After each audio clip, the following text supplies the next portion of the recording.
Lūk, Citrons mums šoreiz ar savu problēmiņu ir mums par to check engine light. Kā redzams, tur tas Jackie Chaniņš spīd, neko tu neizdarīsi, tā tur mēdz būt ar tiem Jackie Chaniem. Bet ko šī lampa nozīmē, tad attiecīgi ir kaut kāda problēma, kaut kāds bojājums, kas ir saistīts ar, vienalga, ko tad degvielas sistēma, ar degvielas patēriņu tātad, varbūt tās kaut kāda raustīšanās, neiet, jauda zūd un tā tālāk.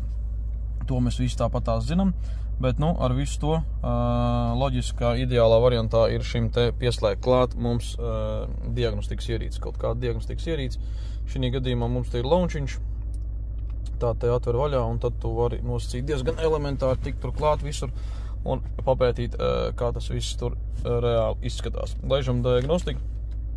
Te mums iepriekšējais kaut kāds Audi bijis, tāpēc Audi izdzēšam ārā. Un te mēs varam redzēt attiecīgi automobīļus pa markām, pa to modifikācijām un tā tālāk. Tad šī gadījumā mums jālaiž ir Eiropiņā.